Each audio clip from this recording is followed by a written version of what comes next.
Click, buy, deliver. With remote purchasing from the 2-time Motorcycle News Dealer of the Year, Colchester Kawasaki. Proud sponsors of Chasin The Racin. 3, 2, 1, and welcome back to episode 145 of Chasin The Racin, and we're delighted to be joined by Zoe Burn from the UK CLUBSPORT magazine, and it's the first podcast after the Northern Irish tour, so it's nice to be back on home soil, and sat next to Stevie Wonder here. It's a strong look, isn't it? It's a strong look. It really is. It's very March, isn't it? It's, God, it's obviously screams spring, but please keep your voices down. It's only 9:10 on a Wednesday evening in March. I know, but I'm still very hungover. Just leave me be. Just leave me be. Let's just crack on. Keep the lights low. It was honestly, I came in and it was like 1995. I was just taken back in time. Here's one of my mates still hungover at tea time, sat in the sofa like, don't shout. And I'm thinking, you just laughed. I thought, this is absolutely fantastic. Reliving it, dear. Thank you for this, Dom. It's given me a right laugh. Well, that's what I'm here for. Entertainment. Do you know what? You value. have a couple of weeks in Ireland, you come back, you can't handle your drink. I know, soft shites. There you go. It's watered down stuff. I tell you what, it's a good time to say though. We had 5 podcasts in total from our tour, and it was a manic couple of days because we've got the overnight ferry on I think it was like a Thursday night, so I left here at like 11:30, got over to the other side of the country for about 2-3 o'clock in the morning. About a 3-hour crossing, 4-hour crossing, something like that. Is it 3.5 hours, something like that? No, I think. It's 2.5 hours anyway. It was a long trip. Literally just like 2.5 hours. an hour and a couple of hours in the back of the van on the way to McWilliams' house, and then we did McWilliams.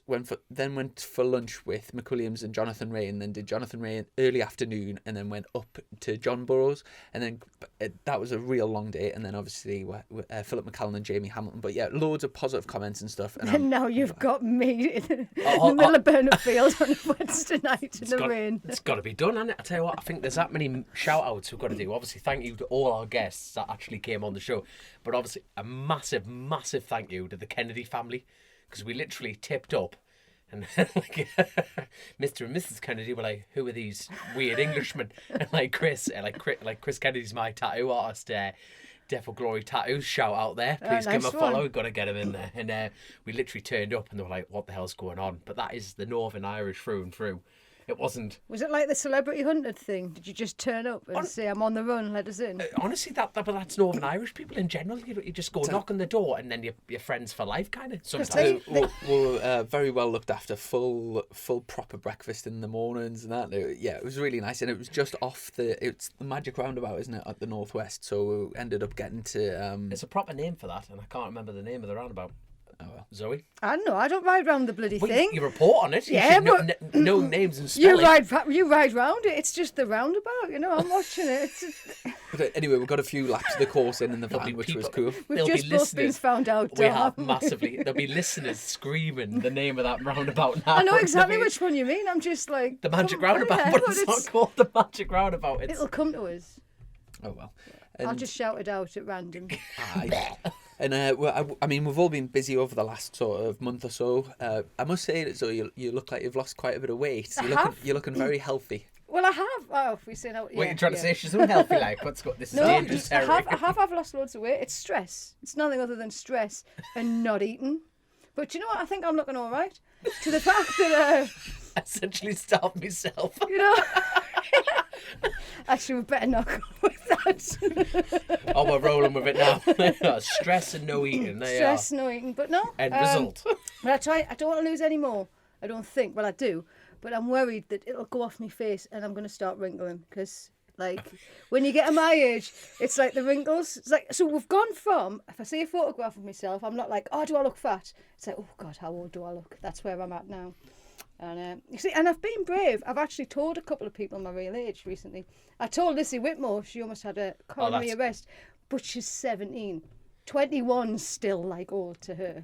So, you know, I'm getting brave. Canny, and I thought she was going to drop the age there. Not a chance. I was thinking about it's the only people that actually really know how old I am, and not my parents because they forgot. You know, I think parents give up at about 30, don't they? I think she's had plenty now. She's had everything.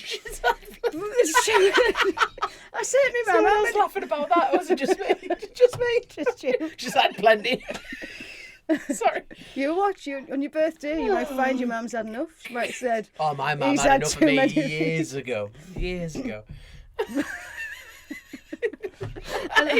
had enough. And I've forgotten the point of the bloody story now. Sorry. So. Well, well. I'm sure it was crap, but we've got in store. You're looking great. That's the sum of the story. thank you very much. Thank you. So the crack for today, we've got a bit of a preview coming up for all things club racing in this country. We've also going to look ahead. By the time this podcast goes out, the first round of the MotoGP will have just taken place.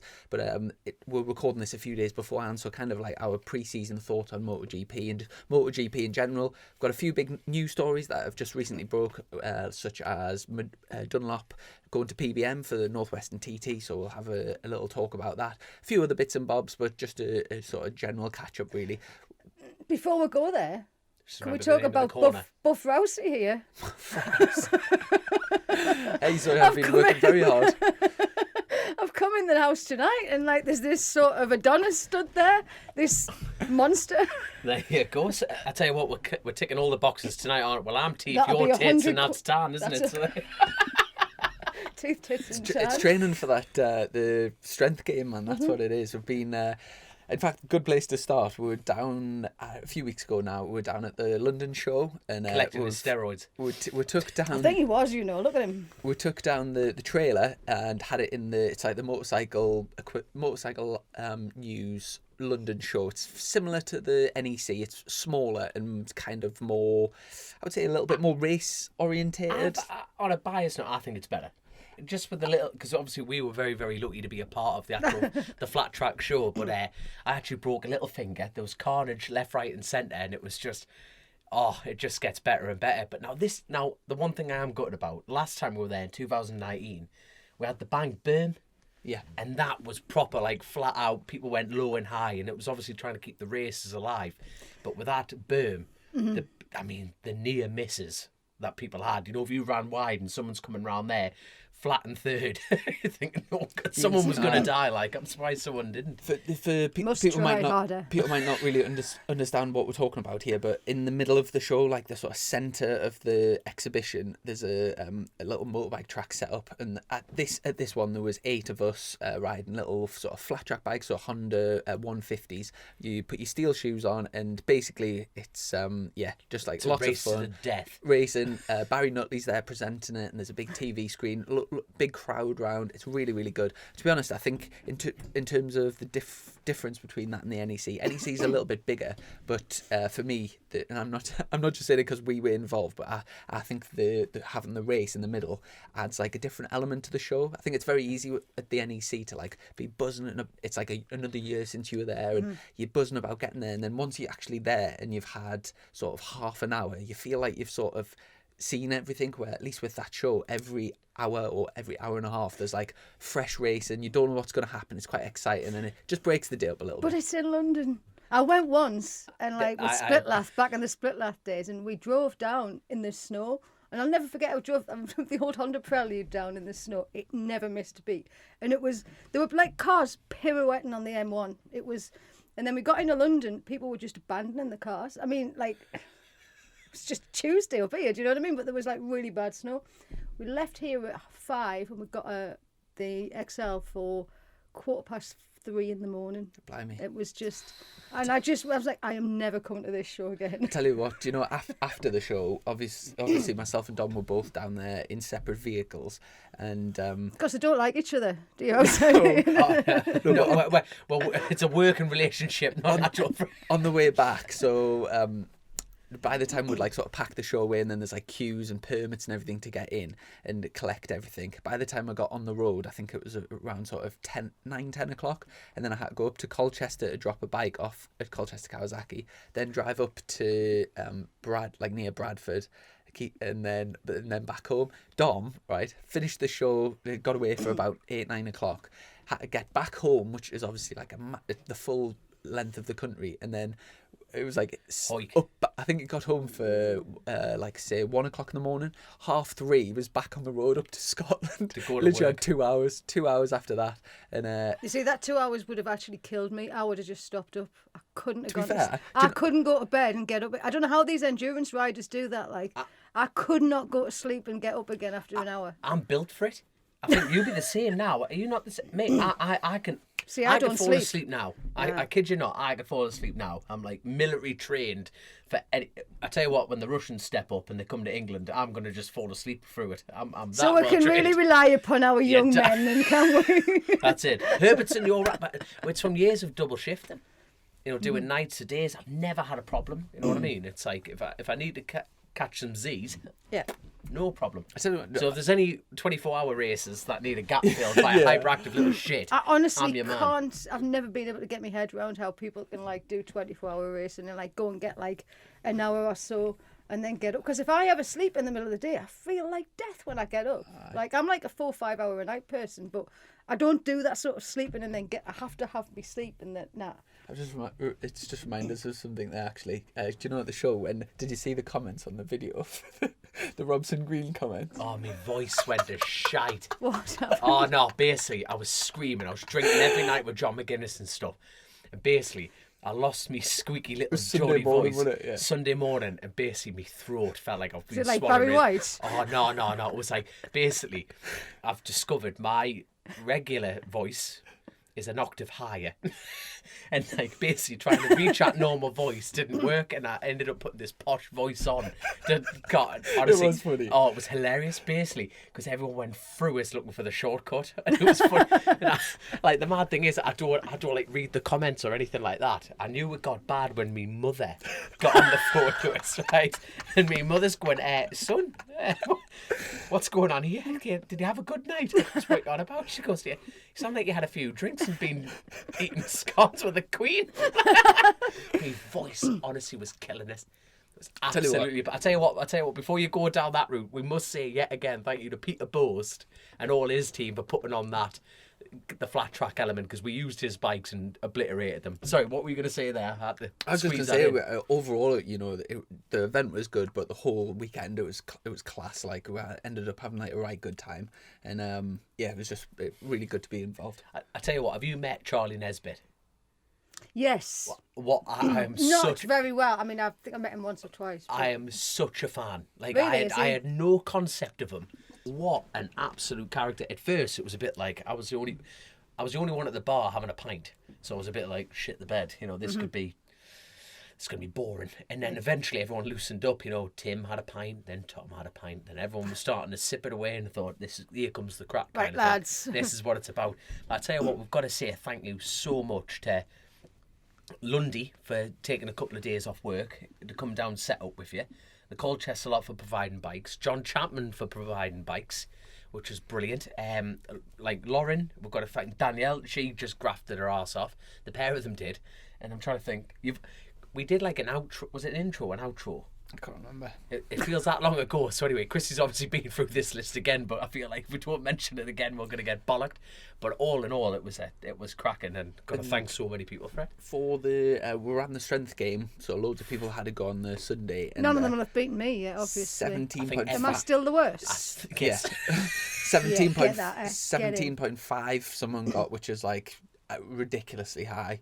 We have got new scales, and Hickman tested them. Hickman back to back and was exactly the same. I'm pretty much exactly the same on both scales. So there might be like half a kilogram tolerance maximum. Luckily, I'm a girl and I do not really care, but you know, I'm sure it was. That was just cruel making me do that. And my little weedy fingers. No, like even we had like a strength leaderboard. Was that built by Gareth Henk? Yes. Excel Science. Right. Yeah, they did an awesome job with that. So it's, I just can't. If we get invited back, I think we'll be going running down this time, won't we, son? I think it was good crack, wasn't it? Oh, it was class. I'm guessing you had a good time. I mean, Yeah. No, it was just I drank far too much beer and became a posh lad for 10 minutes. So there you go. Don't let him go there again. I know. Since then, we've I think that was about 2 or 3 weeks ago. I've had another couple of busy weeks. Have you been up to anything in particular?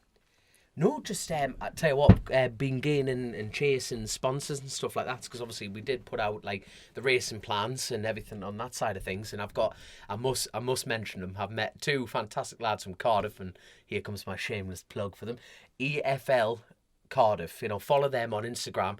They're a steel fabrication unit, but I tell you what, they do some pornographic work, mind. It's not just like my you know, backstreet garage just knocking up 2 bits. It's like, you know, the full glass balconies and like proper posh hotels, and they've done work at like the Welsh Cardiff, like rugby and everything on that side of things. So please give them a follow, and they're kind enough. So Andy and James there, they got in touch after listening to the pod and said, you know, we want to help you out.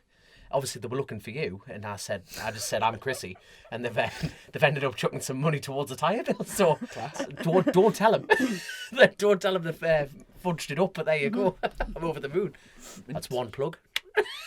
No, but bar that. I was going to say, like when you guys were in London playing about on your motorbikes and having fun, Muggins here sat here announcing your bloody superbike ride like a fool. Yeah, it was that weekend. Yeah, that was a mad day because I had the Dow livery reveal in the morning. Would I get wrong if I said it looked much better than the FS3 Kawasaki? But I don't know. Oh, do you think? I like the mat. I've got to say I'm a fan of both of them, but I think that FS3 bike's personally, I think that's the best looking bike on the grid myself. Piss boring looking. That does not for me. Oh, I think it looks class. What's your best? Okay, take your professionalism totally to the side, your bias, Nate. But yeah, what's your favourite bike on the grid then? Yours is the FS3. So far out of the liveries that have been out, I don't know if it's just that backdrop that they did, because I do love that bike. I just thought Dow was like, it was a stupid thing to do because the Dow one just pissed on it. In my opinion, it was like they announced the Dow one, and then it was like, oh, that is fantastic, and then the FS3, it was like, oh, right, because that sort of thing not everybody gets excited about that sort of old look Kawasaki. We don't, and it's just did nothing for me, unfortunately. Oh, well, everyone's got an opinion. I personally liked it. I was a big fan of it. I was hoping, to be honest with you, you know, looking at the Dow logo, it's very much more of a grey background to it. I thought, I was really hoping they were going to go more of a darker scene to it. If you know what I mean, a bit more like matte black and a bit more. I thought, like the stealthy approach kind of thing. I thought, but they've similarly gone down the colour scheme, haven't they? Ish. I don't think they didn't. I don't think they deliberately made it look similar. It just came out looking a bit like that. That's it. So, no, but the bikes look great on that side of things. But in my opinion, you haven't actually. Which is your favourite then? I haven't seen everything yet, have we? So what's left? It's too early to. What's left on the scene then? I don't know, because not everyone. Well, does, not everybody's sort of brought out the liveries yet, have they? And then, of course, we're going testing, and most of them will be in the black ones. At the media day, which I think is the last test before the first round, that's when all the sort of official pictures and stuff are taken. So we'll go from there. We get them. They're getting done at Donington, I think, the official pics. So that'll be the magic day. I will just say, from the week after that show, I went out to France for a film festival. So do you know the Chasin the Racin? I get loads of people messages about it, about the Chasin the Racin, Chasing the Championship documentary. By Dave Baum. It hasn't been released anywhere yet. So we had that film at the premiere like about a year ago. But yeah, it's was it April, May time? Was it? Something like that, yeah. But anyway, it was entered into a film festival, like a motorsport film festival over in Nice. So me and Dave went out to do like a Q&A thing afterwards. So I literally flew in on the Saturday and flew back on the Sunday. Geordie straight down to Canfin. And it was fantastic. I haven't even been on an aeroplane for like years, so it was just nice. Even though it was just one night, it was just nice to get away. But yeah, the film festival was amazing. Johan Zarco actually had a documentary made about him, which was on just before mine. Did he look worried? Because he always looks worried. He's got a worried face. We've noticed Zarco always looks worried. So I just wonder, on a random Saturday night in France, does he still look worried? Does he look sketchy? Or does he just? Well, no, he's just got a face that looks worried. He's grew a bit of a beard. Do you know what? It was a bit surreal because they were all obviously speaking fluent French. All of the audience, all of the people on the stage, and when I was stood down there, I was like, I just felt super awkward because I didn't know what they were talking about. But one thing that I sort of picked up through the sort of basic from what he was saying, but not really understanding the language, was that I think he basically, when he went to KTM and he wasn't winning, he was like, even though he was making mega money, he was desperate to get away and like. I think the gist of it was he would be happy to ride for free, but as long as he's back to the front, because that's all he cares about, type of thing. And his film is actually getting translated into English subtitles, so I'll watch it when it comes out. But yeah, I mean, it was a real. See if it was what you thought it was. It was. It was in French. It was. it was a great. I don't even know what he's been watching. I know. It was a great experience anyway, and the whole Chasing the Championship thing will be getting released sometime very soon. We're looking at different outlets to put it out on, but it'll be out. It will definitely be out sometime soon. Did the French fully? Oh, what's happened now? What have I knocked off here? No, I think it's alright. I'm just cursing everything here. But so did they play your film like in full Geordie then? You know, if they watched that in full French, Yes, did they watch it in full Geordie? French subtitles, yeah. It would have been like hello, wouldn't it? Or something. I tell you what, I was pissing by the front door. because obviously they would have just had to. A few of the audience, I think, spoke a little bit of English, but most of them were just reading the French subtitles. But the questions that they had afterwards were like, you could tell they really, really like sort of understood the whole situation and like things, and like, do you know what, it was a bit surreal, but it was really, really cool. And Nice as a place as well, I've never really been to southern France, but absolutely stunning, like such a nice place. What I was going to say was, because I mean, there's a lot of French-speaking members of your family, isn't there, Chrissy? I mean, you must have. Surely you were able to take some sort of advice and inspiration from your dad, who speaks fluent French. Have you ever seen that video of my dad? No. Speaking French, we're trying to speak French. You need to find it and get it posted on Chasin The Racin somewhere. Yeah, I'll play it.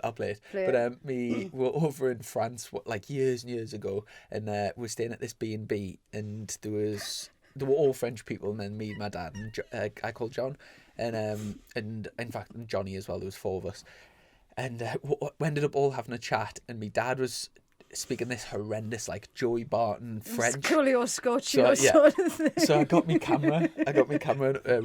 In fact, speak between yourselves, and I'll find it, because it is really, really funny. But have you been up to much like over the last sort of month?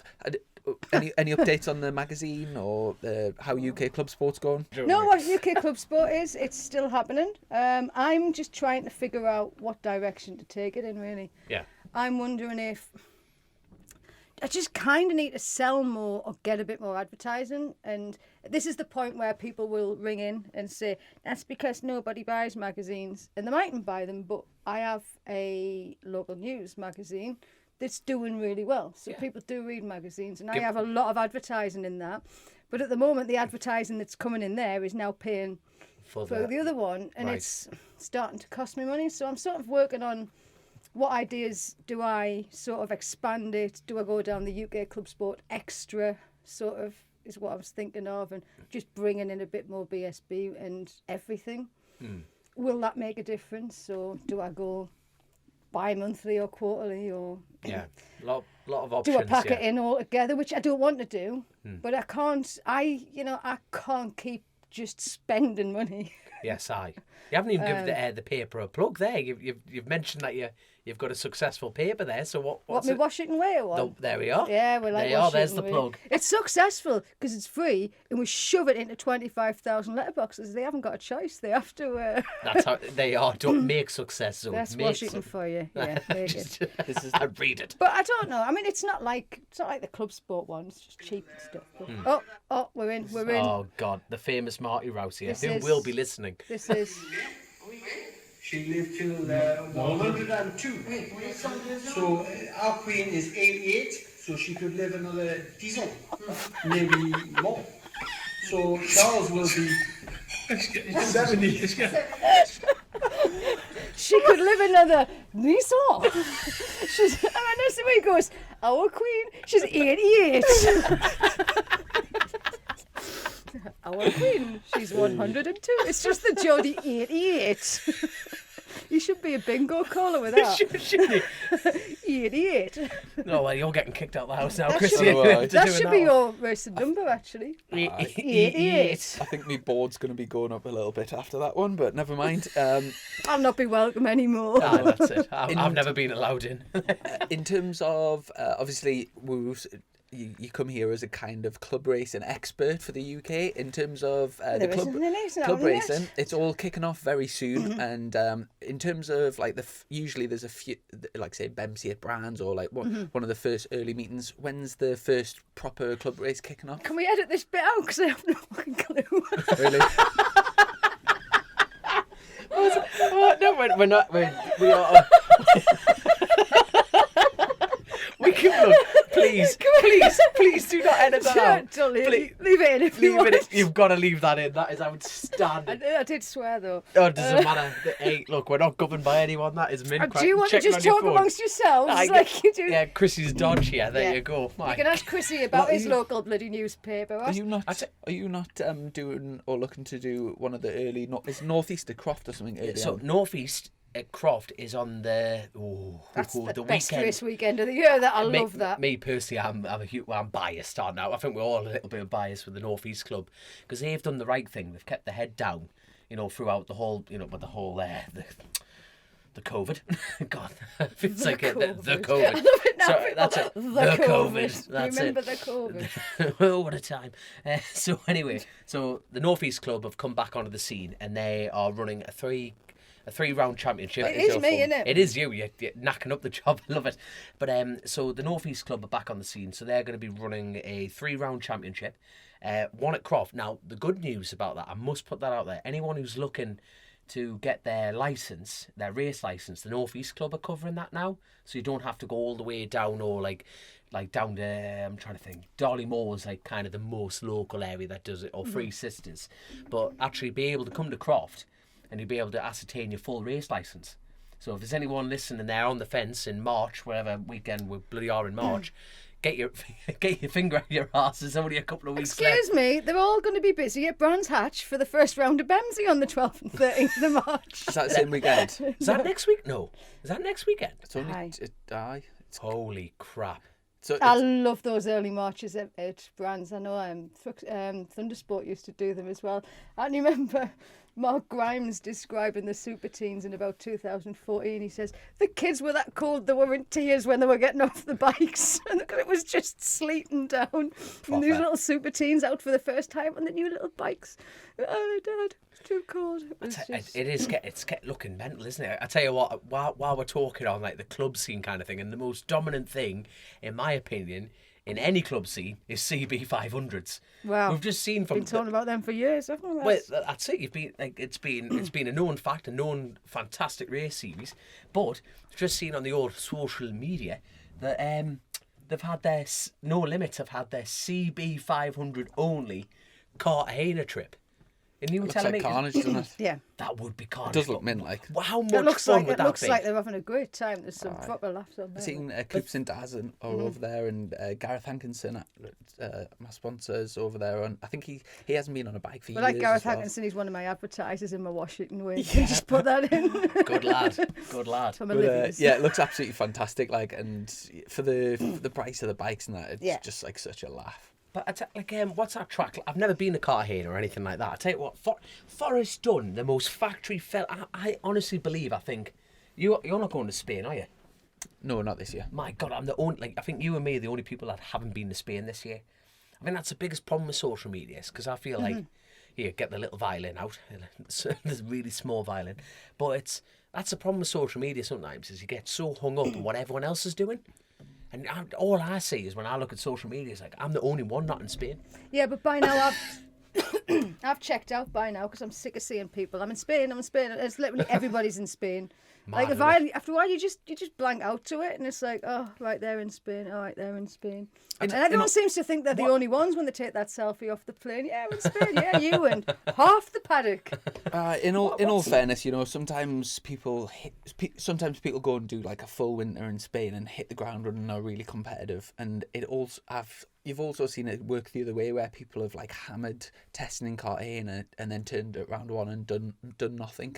It doesn't help you when it snows at the first round, does it? It's really difficult to say whether I'm not sure how much of an advantage it is, but I mean a lot. I mean, if you take Redden and Jonathan Ray, for example, Redden's always out on like a track bike doing like track days all over the place, where Jonathan just tends to do the World Superbike tests and things, and it seems to work for both of them. They're both at the top of the game. But yeah, right. It is what it is. One thing that we haven't actually mentioned on the podcast yet is, but it's it's been out like weeks now. Taron, the written and British Superbike champion, had a massive crash at Cotley in a turn Yeah, one. he did, didn't he? And does he broke his leg or broke something and like been Broke quite something, yeah. seriously injured, and then obviously that puts him back, not just in his physical fitness, but you know, in terms of all of his prep and going into the season's kind of injured. I know he's had plenty of time before, or like a long time before the season, but still, you know, so there might be little advantages to be gained by testing. How does that actually, because you've been injured before, how does it sort of affect you if you kind of, you know, you're injured, you know you're probably going to be better again, but does it play in your head? I don't know. I don't know if you've ever done it, but I know he's been injured. He's with his shoulder and that. The other day. It's like, yeah. But then he went and won the Yeah. I'll do But it no, for I you. mean, So- yeah, he won the title in October, but does that help him in April when he's thinking, shit, am I going to be ready? I'm going to be ready. Is it like an extra pressure, or do you just sort of... Do you know, if you just took a still of at any point in the season, if you just stopped time and went through all the paddock, most people have like little niggles or some sort of injury. In the sport that we do, it's really common for people to hurt themselves. So the amount of people that are 100% fit with no little niggles, there's hardly anyone, to be fair. No, I was just sort of no, but, wondering like, the if it was that psychological as you're going in. You know, it's the new season, it's the first day of term, you're showing up with your nice shiny new bike and your leathers and all of that. And if you think, I'm not going to be there... I just wondered if it was in there. That was all. Cause No. I don't do it. I just write about it. I think it's a great question, to be fair, because I think what's good about the superbike element is your limited period. You know what I mean? I think obviously the top money is always top money, isn't it? Yeah. So you're always going to have, you know, your Tarrants, aren't you? And like Jason O'Halloran, you're going to have the Honda lads on like stock bikes, and you think, well, there we go. Is that the benefit side of things? But you're limited to your new bike regardless. And you're unrockable as a person anyway. For someone like me, it would be like, oh, fuck no. That's the other thing with the BSB rules. The people that are away testing are all on, like, say, if they're in superbikes, they're all testing on super stock bikes. So, you know, Do you reckon there should be a ban on that? There's probably a little bit of there's a little bit of an advantage to be gained just for like sort of bikes. So instead of going to the gym and running or cycling, if you're actually doing laps on a bike, you're using the same muscles. But in terms of testing, you're not testing anything on like a super stock bike with different tires. It's that was a Colin Wright thing actually, and I remember laughing at it, but I understood what he meant eventually when I was like, are we not doing any testing? He said, well, we've got nothing to test, so it isn't testing. Yeah. He says, everybody uses, I'm testing. He says, if you're not testing something it's more like new, you're just riding around in circles. You're basically warming up, or it's like a training, basically. Training, but it's like using exactly the same muscles as what you're going to use. So you could arguably say it's that, but it's very expensive training. It's very expensive training. But yeah, it's one of them. We'll have to see. I'm gonna put that question on to you, Zoe. Do you reckon there should be a ban? You can't police it fully, but like stopping lads at BSB level, even having test bikes. Nah. No. Why would you do that? Because it's almost trying to fair out the competition by limiting testing. Because at the end of the day, they couldn't police it. It's an interesting. I'm sort of not saying anything. I'm just trying to sort of process it. Now, That's an interesting. don't get me wrong. If I was a BSB rider and someone said there's a training bike, you'd go, my God, yes. You know, and I'm not on the BSB grid, but the fact that they're limiting testing against the money element, I can understand that. But I think it would just really answer my own question. But do you think it would be a bit of a shit rule, that, wouldn't it? You know, well, yeah, I mean, they might as well just bring all the bikes up, line them up, you pull a number out, and you just jump on what number. That's the one. That's it. Yeah, they bring all the bikes up to the grid, and Tonight, then you are on the Ducati. everyone just pulls a number out, and it's like, right, Rouse, you're on the Yamaha. Yeah, that would be amazing, wouldn't it? Like literally a wild card round. Chrissy's not. Get all the top lads. Chrissy's face says no. He's just giving it his school teacher look now, isn't he? He's like, shut up, kids. You're talking rubbish now. Yeah, we're speaking for the people. We are. Chrissy's just like... Oh. Might be an interesting spectacle. I know what you mean, but it just wouldn't work in practice. And again, that was his school teacher. It might work. Yeah, okay, just quiet. So, all right, go back to the serious questions. Let's get back to the boring ones. How are you getting on with your prep then? Yeah, Like, really. setting it all up. Really good. Over the last couple of weeks, last week, myself and Alan Towell we borrowed Lundy's van and we went right down at the bottom of the country, and all the old Quattro Plan Kawasaki gear. They were going to run John McGuinness last year at the TT, but they're not racing this year. But obviously they had all their sort of garage set up and the lot. So we took a van down and emptied the place. Yeah, basically emptied the place. Yeah, so we've since the last time we did a podcast, we've managed to source loads and loads of bits and bobs. Gabriel and Alan were also at an auction place. Like they've been there a few days this week, and they've sorted like a wagon thing to like a truck basically to put all the bits and bobs in. And then the bike's getting built, so like everything's basically in wheels in motion, and we've just been mega busy.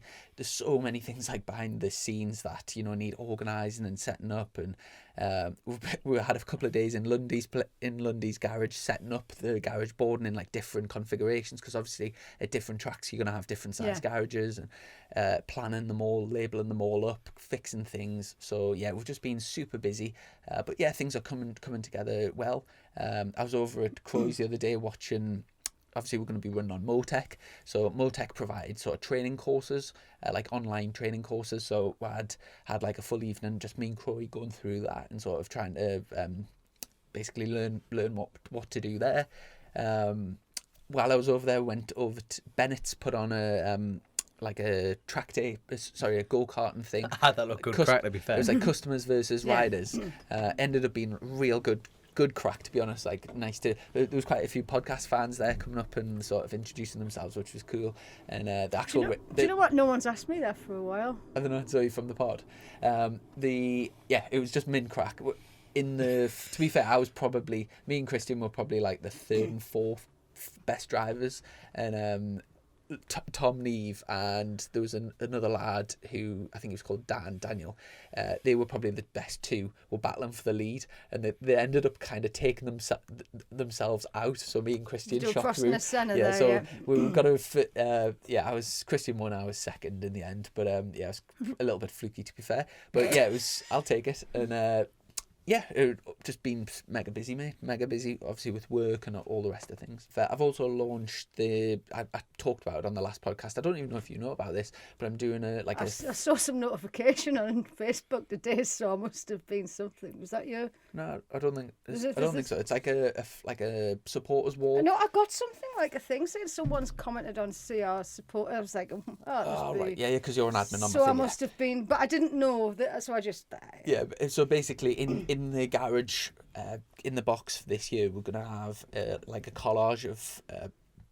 People can send pictures of themselves or the dogs, or we've got quite a few dogs already, or like just the kids or whatever. I'll send her one of me cats. And basically just having like a Don't. I'm just saying nothing. having basically like a fan wall. So yeah, that's coming together really well now. Daddy, what's that one?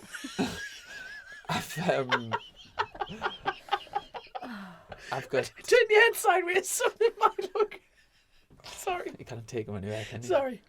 It's a class act. But yeah, just been sort of busy with that and setting up a Facebook group and stuff for that. So yeah, proper busy. How's everything with your prep going? On the last touch of mental scarring at the minute. Yeah, you mentioned on the last podcast about obviously the plans for the big bike and stuff. Are you making any sort of inroads with that? Yeah, I'm full in debt now. Yeah, so nicely comfy, wrapped up in debt. So no, the bike's still getting built at the moment, which is fantastic. It must be a warm, cosy, familiar feeling, isn't it? God, yeah, massively. But I tell you what, while we're speaking, it's a bit like entries are shutting now, and they still haven't released the TT regulations on their 600, mind. Right. Still haven't released that. So it's a bit like, am I buying a 636 engine? Are we sticking with the 600s? It's a bit like, and then we're talking about, like, with the counting team, it's a bit like we base everything. Like, we're very lucky that we're all based on the same goal, and that's the TT, you know, and it's like all the other events are massive, massive events, but as a team, that's what we focus on. And unfortunately, the only event that's going to have a 650 race internationally is the TD. Northwest 700. Ulster, whenever that gets fully out and everything like that. But if the Northwest have done it, you tend to find the Ulster following suit on that side of things. That's going to be a 700. Now, I'm not sure about the Southern, mind.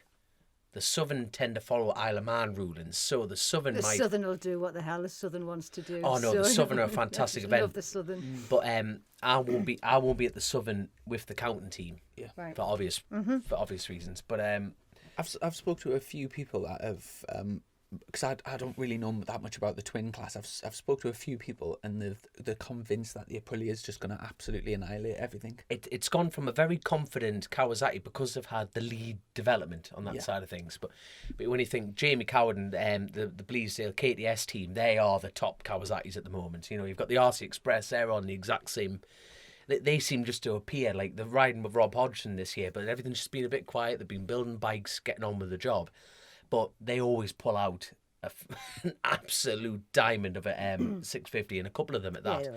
That's the Kawasaki element. But like you say, the 660s, it's like everything. They've come through the door, and people immediately gone, they're going to be shite.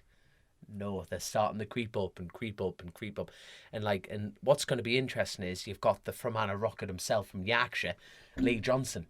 You know, he's building up a couple. You know, they've got the right team around him with the right budget thing, and it's going to be interesting to see what they can do. And Lee's like weighs the same weight as your leg. You know, he's just going to he can pedal the bike and all. So he's going to fly. Have you seen the size of Chrissy's legs recently? Yeah, it's two Lee Johnsons there. Although the Aprilia RS 660's been out a while now, it's we haven't actually seen in terms of like a big.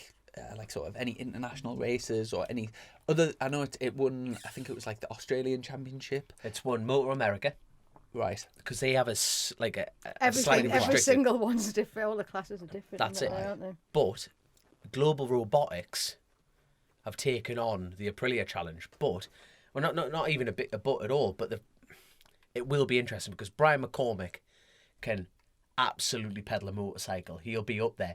But, which is a total fair comment to say, he's one of the biggest lads on the grid. Far from big. He's just a big frame. Is he on the Aprilia? He's on the Aprilia for the global robotics side of things. But like that's been Hickman's sponsor for a fair few years now, and they've always been around the scene. They were Colin Parker's sponsors in club racing before that. There we go. You see, just get that in. See, I do know something. Honestly, you don't have to edit that bit out. We're not editing nothing. This is No, going straight through. funny. I don't mind. But they've been building the Aprilia since that hit the scene. They were straight on it. They've been building parts and they're getting on it. And the Aprilia factory, they've obviously shown an interest. Aye. But the one thing that's always going to pop up on the scene is the pattern. The pattern is a GP bike that they've made for those events, but they're going to be 650. But this is the argument that we're facing with now. We've got two engines for the counting team, both 650, ready for the Isle of Man eligibility. But then it's a bit like, should we go to the... I'll ask you on air. Should I go to the Northwest on a 650 Super Twin when everyone can run a 700? What 700s? Will there be Kawasaki 700s? Kawasaki's a bigger piston in them. It's a bigger bore, bigger piston, more power. Well, no, if in the past when I've asked you about the Northwest, you've always said you do that for a warm up for the TT. Like the TT's the goal, but the Northwest's just like a warm up for it. So if with that in mind, if your goal is to prepare for the Isle of Man TT, then no. Yeah. But if your goal is to try and win the Northwest, then obviously you would. But you see, that is the argument we're in now. I love the event. I'll still go on my BM because the way my timetable's fallen is I'm gonna have to do more track. Like I've always gone the track days and shit myself, to be blunt, because I've rolled around going, I don't, save it for the race. I can't afford to repair the bike kind of thing. But to be honest, with the timetable building up to the Northwest and the TT, I'm going to have to treat track days a fair bit different. Don't get me wrong, anyone who's going to go to a track day, I'm not going to come howling up and sit anyone up. But if I get half a lap or a quarter of a lap, I'm going to have to push and treat them different. I am going to have to take more risks, not putting anyone... I've got to clear that up for legal reasons. I'm not going to put anyone else at risk. But I'm going to have to here first. Yeah, that's it. Yeah, steady. But no, I'm going to have to push a bit harder. Actually treat... because I'm running, the bike's still getting built. And I think now we're in March, which is terrifying. And the clock is ticking. So I'm not going to have it for Croft at the end of March. And then, to be honest, I think my first major race on that's going to be the Northwest. I tell you what, but even going back to the Super Twin thing, it's a bit like, do I risk the team, the bike, and myself to be not competitive? No. but then I'm going to be like a bear with a sore ass, aren't I? On the sidelines going, oh, I wish I'd be 6 foot, like, you know. Well, something's better than that. You see what I mean? But if I rod an engine at the Northwest, we get to the Isle of Man. You're still going to be racing against pretty much the same people on the same bikes as at the TT, aren't you? So it'd be a good sort of gauge, and even just to get you up to speed, it's kind of irrelevant where you are on the position, as long as you're riding well and you get the bike set up well and that sort of thing. I tell you one thing that I'm absolutely buzzing about, seeing Michael Dunlop on the PBM Ducati, both at the Northwest and the TT. Obviously, it's been a long while since the Ducati's been up fighting near the front of the Isle of Man TT. The TT. You know the fastest Ducati It's lap, a don't you? 127. I never Lap thought to rotor. look up. Ah. So you'd 28. Yeah, you'd it's 27, 28. It's definitely not a 29. You'd When was expect that? that to be Blitz, wouldn't you? Fuck, ooh. A long time ago. I can't even remember when. Was It was that in when- black and white. I'm trying to think, when was it? What was it? Anyway, Anyway, moving No, but swiftly on. that's the fastest twin lap Yeah. around the Isle of Man.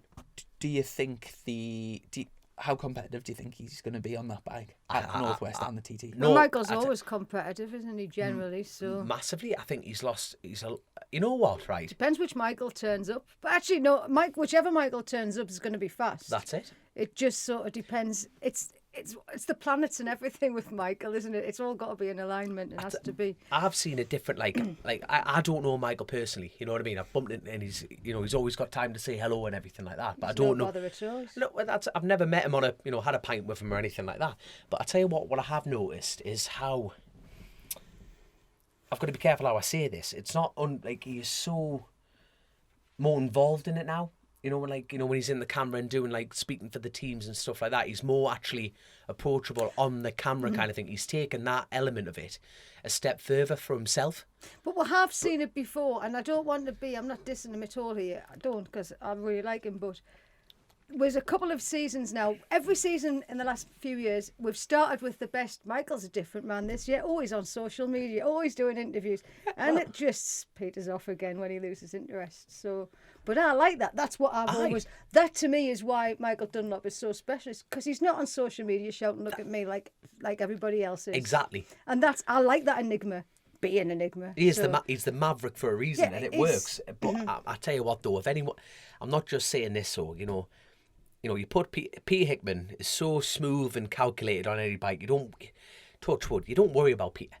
You No. put him on a bike, you don't, and that's it's a risky game, and you shouldn't be saying things like that. But you don't worry about Peter, and that's a great trait. Same with Dean. Dean's a little bit looser, you know what I mean. But Michael is a sketchy rider that you trust. You watch him, and he's just the bars are clapping, everything like that, and you just look and going, oh, he's got it. Tell you what- Not many riders can pull that up. If you saw me coming through Glen Trammon like that, everyone would be ducking over the bloody wild, wouldn't they? Michael comes, it's like, yeah, go on, son. So Master, you coming off like that, I told you I'm away. when Glenn Irwin was riding the Ducati at the Northwest, it's really difficult to break the slipstream at the Northwest, but he managed to sort of hit the front, get a gap, and then sort of ride in his comfort zone, and he won all the races on that Ducati. The following year, or it might be 2 years, I think it was the following year, when Alistair Seeley was hopped on lined it. up to it, I personally was thinking that bike and Seeley at the Northwest, he's so small. I honestly thought he was going to get the lead on lap 1 and then bridge a gap, just because in fastest bike, smallest rider, I just thought it would work, and it didn't. Where's Michael going to fit in on that? I think And Michael's going to make it work. Michael can make things work, can't he? That's one of the. You know what? I want to see it work. Are you Well, expecting Are you expecting Michael to challenge Glenn at the Northwest? God, I hope so. I really think I'm not just me. I think I think that everyone- Honda's going to be fast. I think Honda it's, Superbike. I think if you will be asked me, fast. yeah, Well, so what? Okay, Yeah, when you look it's- at when we're looking at the history of the British last season, I don't is the answer to that question. Yeah. do you reckon they could put Lauf are just going to think- put together a rocket ship just for that Northwest meeting? Well, it's them Honda Superbikes are fast, but also I think.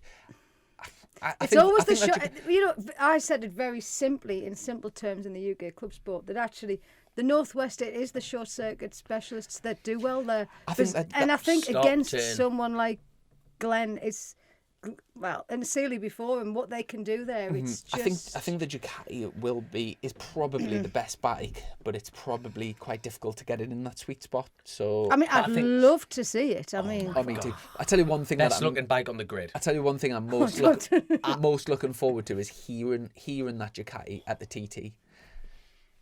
Just stood roadside, sing that Ducati singing past. I'll tell you how it sounds when it passes me, son. I'll give you a full review when it goes. I'll be catching dry clutch with me teeth. Honestly, it doesn't matter for me. It doesn't matter where Michael finishes on that. I just think the sound alone of that going through, it'll just be.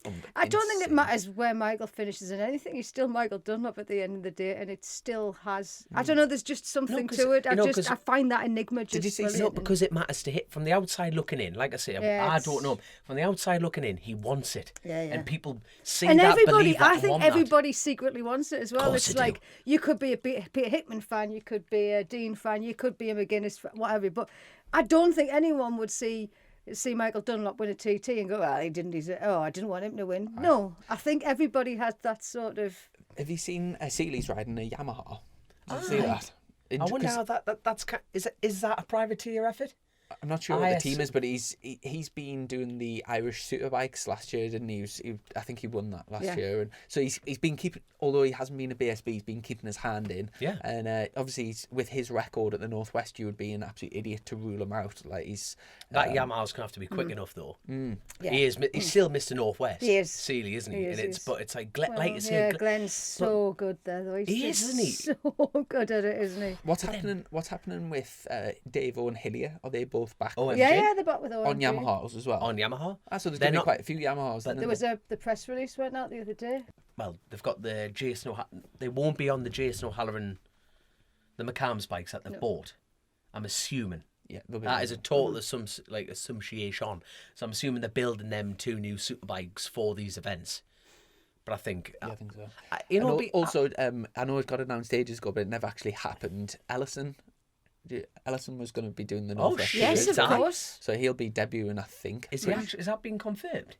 I don't see why not. He's working for Power Slides, and he's he's a team manager and also doing the Northwest. I think I might. Also, Coops will be back. So Coops, after his debut year, Coops was brilliant. He was on the podium in his debut year. So going back, I know he's been off a bike after his injury. Club racing this year. Yes, I was speaking to him the other day. He was on that CB 500 track day as well. He's been a busy lad, so no, he's a good egg, isn't he? So what's he doing at club scene then? Who are we upsetting? He's doing his 600 as well. I didn't write the article. It was one of Aaron's, actually. We've got a feature on it. He's doing the CBs, but I think he's running his 600 as well. Right. So with Emma and Darley and all of those round there. Yeah, and he's also not doing the big bikes. He is also on a big bike as well. Right. I don't think he's announced it yet, so I won't say, but he is. But you've just said it. No, but I haven't said what bike and where. Like, I'm just touche. Yeah. But he will. There's no such thing as bad publicity. Far from it. But you see, Richard Cooper is always, when you were talking about before about being one of those smooth riders that you could trust. Yeah. He is like, Richard Cooper is always like the sort of, whenever you and him, it's like you never worry if you're watching someone race Richard Cooper, because he's never going to knock you off. He's just one of those. I've always just thought Richard Cooper's one of the most beautiful riders I've ever seen on Stock 1000. No offence, Chrissy. But you must know what I mean. He's inline control. One of the finest. Skilled. If Paul Bird suddenly had a second bike and put Cooper on that second Ducati, would he beat Glenn?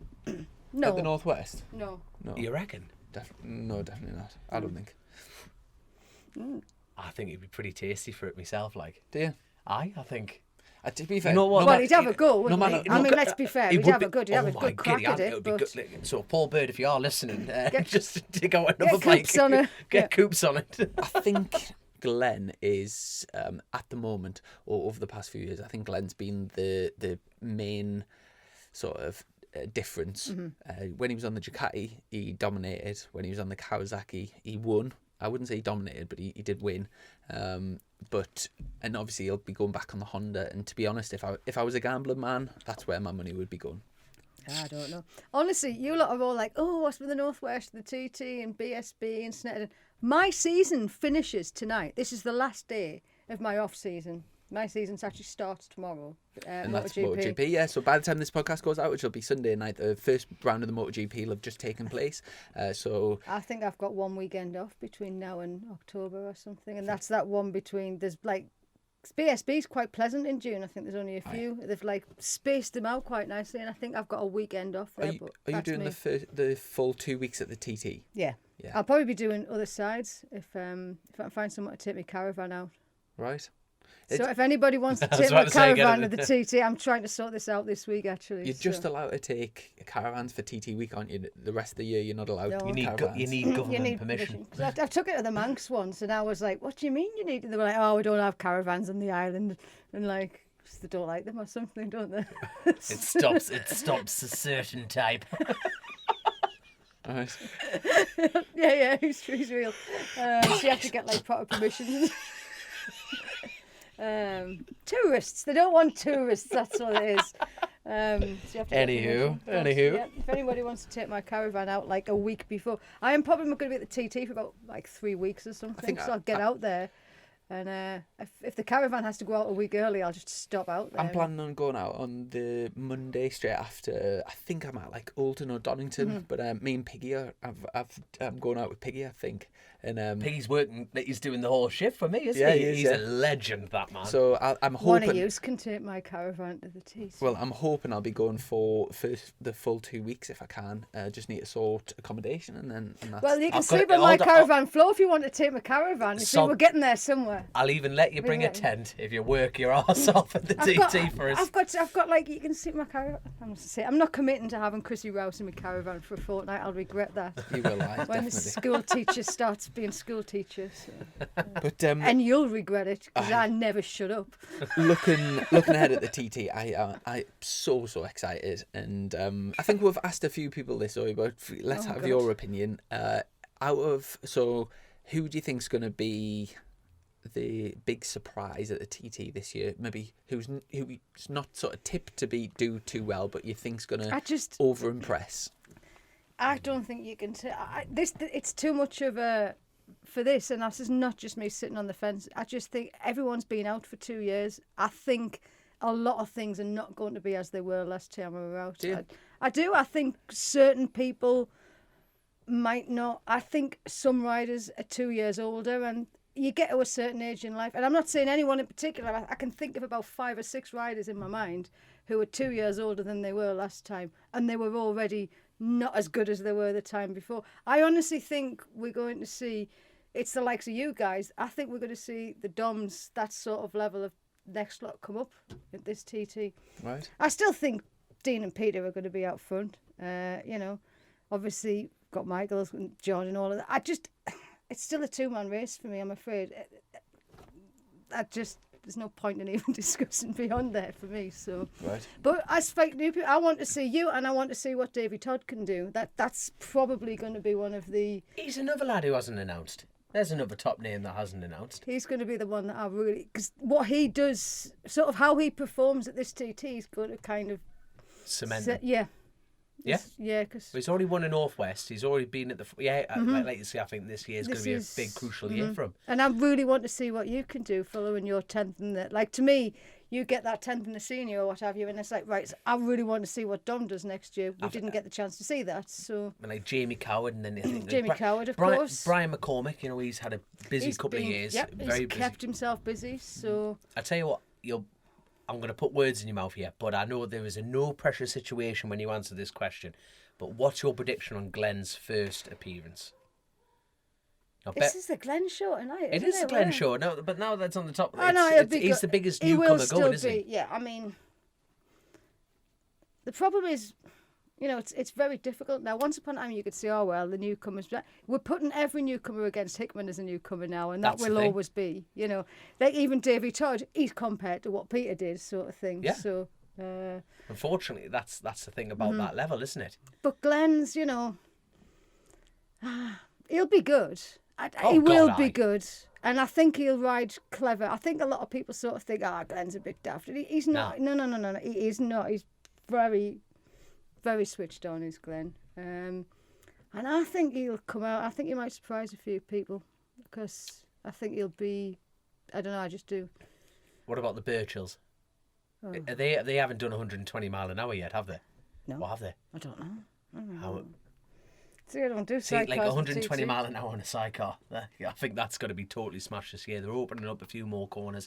It's the first time I actually want to go See, over. I don't know enough about TT sidecars. I'm sure myself. But when you think two people on a 600 doing 120 mile an hour, that is just Insane, that, they have just beyond blown it out the water Mm-hmm. as far as sidecar racing around the TD. They are the unstoppable force. Of course, we've got Harry Payne's doing his first sidecar Yeah, and he's- TT as a driver, right? You know, he's Jesus. beat. But obviously, he's off to. And this is something that, going back to the clubs, sidecars. Like, I think we were sort of. I try every time I come in here to talk about sidecars, and it's always, you know, but we've lost Lee and Scott. Like, we had like Harry, and then we had like Lee and Scott, like the young lads that were coming up, and they were so passionate and they loved it, and they really sort of injected this magic into the F2s. They brought it to life at the club level. They're all off now. You know, Lee and Scott are coming off to British. Harry's going off to World sidecars, you know. And I'm a little bit worried for where, because I felt like we had that young sort of, Blood getting into yeah, it. the young blood was coming in. And without those youngins, are we going to have some, we might get some new youngsters. Who knows? But it's an interesting one. So. It will be interesting to see what they pull out there. But what else have we got then? As far as... MotoGP, we haven't talked about We actually haven't got to MotoGP. the... I've not followed a lick of it. But this is it. Rossi's gone. Here we go. There's a subject for everyone here. This is the big story, isn't it? It's myself and Chrissy's dad were talking about this before I came in, and he's like, "Well, I don't know if I want to watch it. You know, I haven't got time." And it's the post-Rossi era, and what's it going to mean? Because for most of us, I haven't been, as long as I've watched MotoGP, Rossi's been in it, and that'll be the same for you guys. And So it's very much any sort of sport. Most people tend to enjoy a sport much more if they pick it's either something to support someone or a team. So like, for example, with football, you're usually bred into, like, you're born as a whatever fan, and then no matter who the manager is or whoever the or where strikers you is move, or things, you still, that is your you attach still, yourself to that, and you get, like, you feel good if they win, and you sort of on the journey with them. With bike racing, obviously, it's different because you don't really attach yourself to a team or a manufacturer. Unless you work for the manufacturer, I suppose, but you tend to pick yourself, like, hang on to a rider. And for most people, for the last, like, 20 years, most people who watch motorbike racing have attached themselves to Rossi. Now, obviously, over the last few years, as he's kind of faded out a little bit, you still, like, sort of love Rossi, but you kind of you start, like, sort of liking bits of other people. But in all it's honesty, not the same, though, is it? yeah, in all honesty, like, from being a kid, I've always, like, that I've been desperate to, like, get back to watch MotoGP, and I've had that strong affinity with trying, like, watching Valentino Rossi win. And for me, nobody's yet replaced that feeling, that person. I watch the racing, and, you know, I'll think, oh, he's a bit of a character. Like, I wouldn't mind if he won, or I'll look at qualifying and sort of pick someone that I think might sort of surprise. But there's nobody that I feel like that. Like, I would definitely want to buy the merchandise, and if I could meet them one day, I would love to meet them. There's no one yet that sort of filled that hole for me. I understand exactly where you're coming from. That now everyone knows I've never been a Rossi fan, particularly, but I was a Schumacher fan. And to me, Formula One, once he started to go off and down, it was like the interest goes. And it's, so what I'm trying to say is this is not exclusive to Valentino Rossi. This happens everywhere. You know, when Ayrton Senna died in F1, it's you know, it's not. But I think, you know, I was never as interested in F1 when Schumacher had gone. Personally, that was me. And I think you will have a lot. I think Rossi brought fans that won't necessarily stick around. In not everyone, but I think there's a lot of Rossi fans that'll be like, balls, that's it, I'm not going to bother now. Let's put a bit of Chrissy Rouse maths teacher on this. In a percentage, how many people are going to go at a guess? There's no point in asking me about numbers. I'm slapping it on here. Go for it. Give me a number, percentage. Couldn't tell you. Do you reckon 60% are going to go? To be No. 40%? To be 20%? fair- They'll give it a go. I'd say 40% will give it a go, if Right. not more. Right. I would say in sort of viewing figures, I think MotoGP probably peaked when, in the last sort of decade, or maybe just before that, do you know, when, like, say it was Rossi versus Stone and Rossi versus Lorenzo, when it was, like, heated, and, like, even the people who Rossi were Marquez really... kicking each other off bikes and all sorts. I think there would have been a spike then when there was a bit of controversy, and it's definitely the sort of big ones like the Biaggi thing and the Seti Giovinazzi thing. Even the casuals that aren't interested in bike racing would see a little bit of that and think, oh, it's going to be fireworks tomorrow. I'll stick it on. I do think it's probably faded out a little bit, but it's difficult to speak for other people, you know, especially in other countries. You know, someone like Quattraro might have like totally brought a new fan base. He's not screaming it though, is he? Nobody has though, have they? And it's Fabio comes across. He just comes across as a nice kid. You know, there's nothing unpleasant about him. He's always got a smile on, and he's the perfect motorcycle love child, isn't he? There's nothing inspiring about him, is there? Now, I find myself, obviously, everybody... It's so because I'm not a Rossi fan, so I've always looked at things so differently as not a Rossi fan. And I used to get quite angry that there's never been this level of hatred in the sport, in motorsport, that Rossi fans brought to anybody that Rossi would beat. And that is true. I mean, I've been to F1, I've never been to a motor race where people are booed on a podium. And I never liked that. And people had different opinions. Some people would say, I remember Jack Appleyard in particular said to me, they've paid to be there. If they want to boo, let them boo. And it's like, fair enough. That was quite an interesting argument. Yeah. But for me, it's like, I just didn't like it, you know. Where's the sportsmanship in it? I suppose. Which was, I've never seen that anywhere. I mean, anywhere. But it's just... the kind of point of that is, and I think we've spoke about this on social media before, people, if somebody sees a post that sort of makes them angry or like emotionally triggered by it, then the more engaged. And the point you've just made there about for people to like say boo the pantomime villain, you've got to be like really bothered about the race and really love Ross in that case. But were they ever bothered about the racing, or were they just... You even said, and I caught you on this, you were like, I've looked around and I think, well, he's not really a character. And I'm wanting to say to you, so what? He's a motorbike racer. Does it matter if he's a character? And again, this is the whole, you know, we're never going to get another character like that. And when people have tried, you've absolutely trashed them, you know? Lorenzo tried to do something, you Rossi fans absolutely destroy. How dare he try celebrations? That's Rossi's thing. But that is... That's right, though. But it is true. He's the original, true. isn't he? Yeah. So what are people to do? You know? He's set the bar, and anyone who goes near the bar are going to get And I'm kicked not off saying it. it was good or bad. It was an era that we'll probably never get. We won't get that again because people have to be kind now. So we're not going to get that. But every child, every young rider I've met in the last 15 years, who's your hero? Valentino Rossi. Do you know, honestly, what I think it's going to take? I think if Marquez has like a stonking season this year, gets back on the top game, This is right? it. And then Pedro Acosta steps up as a rookie and knocks him off at the first round, or has like some big contact, and they hate each other, and like all of a sudden there'll be like a huge rivalry. There'll be the exciting young gun that's taking it to the established rider, and I think something like that would really like sort of... But you're going straight down the line of assuming Marquez is going to be the villain, and I'm not saying he isn't. But Rossi made him a villain. Yeah, but he's not here anymore, and we have to move on. By the time we get to June, people will have forgotten Rossi. They won't have forgotten Rossi, but we'll not be told Marini's Rossi's brother anymore. We're not. It's got to end. It has to end at some point. So where are those fans going to go?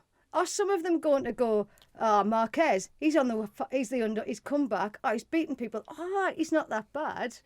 Or are they all going to continue hating him and go and support whoever he's beaten? It's fascinating, and I'm actually really excited to find out where are the Rossi fans going? Where are the yellow fans going? Say, do you know when you go to like say the British Grand Prix and let's say there's 90,000 people there, there's about 70,000 people wearing Rossi merchandise.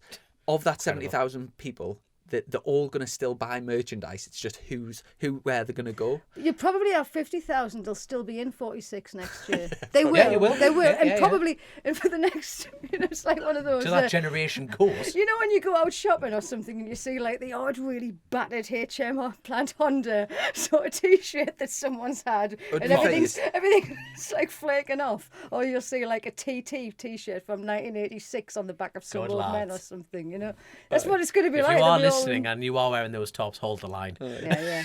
The HM Plant Honda ones seem to have lasted really well, so whoever made them, I'd recommend. Just thought put that there. That reminds me of when I used to work at Nando's, and every single time. Like when I was in Nando's. I obviously used to sit. I used to work on the doors as seater, greeter and seater. So I would always have. I would have a bit. He's big enough to be on the doors now. Look at They him. smell like Subway. Fuck. I would always have a bit crack with the punters when they were coming in, and obviously every time like someone came in with like an HM Plant top on or a TT top, I used to love having a bit bite crack with them. Really excited about the whole MotoGP. I'm going to put you both on the spot and Fantastic. Who's gonna win? top 3 for the championship. It's impossible to tell you at this point, man. Can I go for mine? I hate doing this only because. Just from his form from the end of last year, I'm going to go Bagnaia. Oh, of course, for the Pego's win. going to be good. And then I'm going Quartararo and Marquez. That's my top 3. What about you? You got to put. I want Jack Miller to do. I want Jack Miller to do it. I want who was it? No, this is the lad I on dread to think what's coming out. on the KTM. He rode and won the race in slicks in the piss and rain. Give me that name, Binder. Binder. I want him to win it. From that one performance, that to me. That was the one MotoGP race Dom saw. Actually watched. That is the one race I saw. But I tell you what, I will never forget that as long as I live. That was just. I've never sat on the edge of my seat for so long. On his seat, he's got BBBB, big balls. like riding graphics. He always listens to the show. Big shout out to him. And you know the edits he does. It's like the bloke from South Park with a massive balls in this. It's got KTM on the wheelbarrow and everything. You're very much going with your heart and saying Jack Miller, Brad Binder. I don't know who to put in third. You know what? Do you know another third? I'm just kidding. I know, yeah. I want Marquez back. I think, want Marquez. Marquez. With his eye injury, his shoulder, everything, his style is just. He's gone through a rough patch, and you know what? He's become an underdog for me. I was supposed to interview him tomorrow, but he's. Shut up, man. Are you winding us up? No, he's not doing it. Are you having us on? No, I was supposed to be Zoom interviewing him tomorrow, but he's not doing any interviews, so I'm a bit gutted actually. Nice I will name drop get him there. at some point. Get him on the show. He was on a Spanish TV show, I think either last night or the night before, and he was saying, he said that he's been sandbagging in the tests and he's actually got more pace. So do you know what? If he came out and because when he is great, but you're asking I would like Marquez to win because I don't know because he. Just to upset the Rossi Muppets, and but that's how it is. Just that's how offend it is. like 99% of our audience. But that used to be a thing. That used to be a thing. The Rossi Muppets. It was like about 10, 15 years ago. It was like it was just what everyone used to call everybody on the forums and stuff. It wasn't. No, I don't mean that offensively. If you offended, well, fuck off. Marquez, Jorge Martin as well. We forget Martin, who. Is not only the fittest, he is definitely the fittest. Just to put that out there, because we women are without a doubt. Because like they're all pretty boys. I've never really categorised. You see, you won't, and like I find because I know now I'm getting old. Because like yes, I look at the MotoGP riders and I'm like, yeah, they're just bands, aren't they? You know, they're just doing. Coming home with me, doing a Zoom interview. Well, if he was coming home with me, I wouldn't be doing a Zoom interview, would I? I bet. But no. But, you know, it's like very few of them are fit. But actually, Jorge Martin, I think in the media room with BSB, I think we've all had this conversation previously. Because me and Laura used to like Lorenzo. We were big Lorenzo fans. And we've struggled to fill that gap. I can feel a shag, marry, avoid competition coming on here. We'll do that the next time, I think. We've got time to fit it in. Ask it now, Chrissy. There you go. I don't know. But yeah, obviously Pecco as well. I think Pecco's going to be. I think he would probably win it actually. Right. He was fantastic at the end of last year, and it's almost like we've almost forgotten. But it was the words I was writing every time because. Like, I know how many times I've written somebody's name in the last sort of course. Like, oh yeah, I've written about him a lot. Oh, yeah. So- I tell you one thing that's real noticeable from the sidelines is how much lower the bikes are getting off the starting things. Like when you see them now, they're pretty much like drag bikes, like fully They on, are on the actually, ground. aren't they? And have you seen them videos where the wheel spins and they're leaving like massive? It's really impressive to see like the engineering side of it. But yeah, it just seems to be getting lower and lower and lower. Can I also point out, Scott Ogden, where did you hear that one first? Here on Chasing the Racin. So you'll be pleased to know that one of our patrons actually picked up on that. I'll get the thing on. But yes, And that was Brad Ogden, Scott's dad, no doubt. so Scott and Josh Watley are riding for the Vision Track Moto 3 team, which Simon from Vision Track has set up with Michael Laverty's running the team and Taylor Mackenzie's team manager. Yep. But your British team in the MotoGP paddock, the only one at the moment. And Two British teenagers. I've got to be honest, for setting up a brand new team and going to the test, especially Scott was incredibly impressive. Not far off the pace at all, like in the mix. Obviously, he's making his debut in MotoGP. I think he was the second rookie in the overall standings. But yeah, like right in the mix. And yeah, credit where credit's You heard due. it here first. Credit where credit's You could due. tell when he was fast when he was a kid, and he had that. But he got out of the clubs, got into Moto3, and kind of got out into Spain as soon as he could, and it just worked for him. It was just the right timing, and You really, picked him up from being at Bempsey in the 250. It was him and Charlie Farrer, and that's what I find really fascinating is with the pair of them were like that all year.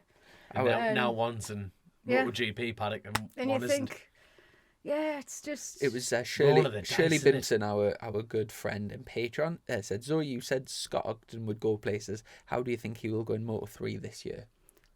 Be good. For me, I think. Yeah. Thanks for remembering that, Shirley. That's really kind. I'm pleased somebody listened and remembered that I recommended. Shirley's actually got a Chasin The Racin tattoo. She's the only one that's got one, I think, at the moment. Got one on her leg. But Don't look at me like I'm not getting one. I could put it underneath my Honda tyre. You never know. They are added to the I list. personally think for his debut season, if he can, usually there's like a big train in Moto 3, if he can just finish races and get in that mix, and throughout the season, if he can get, I would say if he's getting top 10s and maybe an odd few, you know, maybe close to a podium, or obviously if he got a podium, that would be amazing, but somewhere like He sort of said he's thinking he can sort of looking at top 10s as a couple of top he's sixes, sort of, I would say for a debut season would be absolutely fantastic. And yeah, good. I mean, good luck to the whole team. Like I say, it's great to have a British team. Yeah. A few more questions. Someone said snow must be forecast then, because I said you were coming on, and it always It seems probably is. And do you know what? I tried to think. It's like you come out of here, it's like coming out of sort of like a little time machine or something. Don't know where I'm going to be.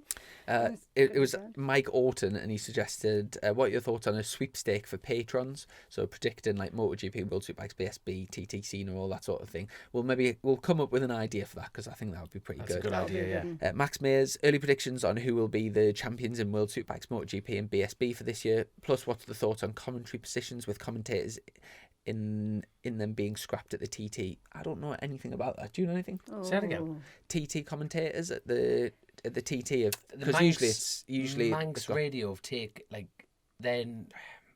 Manx Radio aren't doing the coverage of the TT anymore. Am I correct in saying that? No, they are, aren't they? Aren't they still the official Manx channel during the day and doing all of that stuff? But the actual, I don't know. I just know Roy Moore's not going to be at Ramsey Hairpin, which I'm really kind of struggling with. Because that to me is, it's, but am I now guilty of being one of those, oh, I don't like change? Well, but then again, it's doing such a long lap and it needs, I don't know. No, it's one of those. I think, you know what? Putting it all to the side, people don't like change. People like, you know, the history of it. I agree with that. You know, I'm the big fan of like, I like the old school element of it. But in the same breath, we've all got to change at some point. And to be fair to the Isle of Man lot, they're doing it all at once. If they're going to change something, they're going, right, let's change that, and they are going to town on it. And you think that they're almost treating it like a plaster, and you think, fair enough, 2 years off, we need to change this and do it now. They've had 2 years away from it to actually prepare for the adaptations. Go for it. I presume everyone that's listening will know that the TT are doing live coverage for the first time, TV coverage for the first time. But yeah, if you didn't know that, that is taking place now. In terms of are they replacing the normal Manx radio coverage with live TV. So is that why the commentators aren't going to be at the same point? Is that the idea? No, because you'll still have commentary, because not everyone's going to be watching live TV or, so they're still going to commentate on the races? There's still going to be commentary, but they've changed the way it's done, I believe. Right. It's been done from the studio. Steve Day's in. I don't know what Steve Day knows about. He might know a hell of... I've never seen him at a TT. I think that's my concern, and that's nothing personal to anyone, but... My first TT, I didn't have a clue what on earth. It's not the same as doing short circuits. I went off to the TT. I've been doing bike racing 10 years, strolled into the TT thinking I was Billy whatever. And it took me, even by the end of the TT, I didn't really understand. I had, trying to explain what Cronkley Body is to someone who's never been anywhere near. Or, people are saying Glen Helen. It is, to do that, and I might be wrong. He might know. I've just never particularly seen him there. And I think that's my concern. It's Big shoes to fill. You need to know. You can't just turn up and just, we're at Cadwell, I'll figure this out. It doesn't work like that at the TT. It's like Chris Kinley. Chris Kinley, not only he is outstanding at his job because he personally gets involved with all the riders. You know what I mean? So and Tim Glover as well. That's what I mean. They literally they walk into a pub and they're practically a rider themselves. Are they all still commentating? I don't. Kinley's still kicking about, I believe. Good. Fantastic. Chris Boyd's still involved. Fantastic. Who I really like. I don't know what Tim's doing. So it probably will be a very similar sort of feel, but just like a little. It's sort of doing it in a bit of a different way. I've got to give a shout out. We've actually so they've got the Mike Hillwood Centre. In the middle of now we've lost a member like suddenly, Adrian Earnshaw. He was a massive part of like the Joey Dunlop Foundation as well as like the Mike Hillwood Centre for bringing over newcomers, both for the TT and the Manx. And unfortunately, he was an MP. He was part of the government on the Isle of Man, and he one year he gave up his house because it was the Manx. Shock horror! It rains in the Isle of Man. I know, not very often. And not in 2018, it didn't. No, it didn't. Glorious summer. No, unfortunately, he was the first one to give up his garage. We had piles of riders going in when the paddock was flooded, and unfortunately, that is a huge part of Jim Hunter, all the Manx Grand Prix lot. That is a huge dint in that, and I'm just so. I've been trying to get that in because it was a while ago when we lost him, but he was such a huge part of the mountain course, not just a particular event, all of it, and he'll be sadly missed. So I'm sorry for interrupting there, Chrissy, but I'm really glad we got that in. I'm pleased you got that in. There you go. But going back to that is the reality is 2 nights in, everyone will have forgotten what it used to be like anyway. Right. That's the adrenaline will overtake. The adrenaline will overtake, and if it doesn't work, Paul Phillips will, I'm sure they'll tweak it around. Then they want to do the best job. That's all they're trying to do, is they're trying to make it bigger and better for everyone. And they will not mess around. Just gauging from social media, obviously we put a post out, and just looking at other things, there was lots of opinions on all the new moves. I would say the majority of them for the live coverage, the majority of comments and things that I've seen have been positive. A mixed bag. You're always going to have opinions that like bumholes. Like everyone's got them. He's so polite, isn't he? But he's trying to say arseholes. If you're just wondering what he's trying to say there. but on the whole, and personally, for it's. I mean, it's really lucky that we live so close geographically to the island, but. If you want to open it up to an international audience, and you've got a huge market in America, you've got all of Europe. Lots of people can't make it to the Isle of Man for the 2 weeks, but live coverage going all around the world, I think. But then I do understand the other side of the coin, where people say as soon as you start live streaming, it then de-incentivizes people to turn up and at the gate, and there's definitely 2 sides of that coin, which I totally understand. But on the whole, I think live coverage is a great move, and it's isn't it like 15 quid or something? I mean, it's just like 2 weeks, why wouldn't you? I mean, I'm going to be getting it for my dad before I go sign up to that. I just think like It's a no-brainer. For the greatest show on earth. It is the greatest show on earth, and I'll say that, and I do say that, so I'll say that for you. Good on you, the greatest show on earth. In our biased opinion, the greatest show on earth for 2 weeks, and you know it's incredible entertainment. 15 quid, I think it's a bargain. I tell you what's going to be a huge game changer, and no pressure here whatsoever, but I think some of the biggest hitters are stepping up into that paddock. I know, don't get me wrong, you've got the Padgetts, the Honda teams, you've got the TAS team. They've always had a strong foothold and always brought that commerciality into it and made it a really big show. But you've got OMG, you've got Alan Garner turning up with his full setup. I think that's going to be another interesting, massive involvement in it.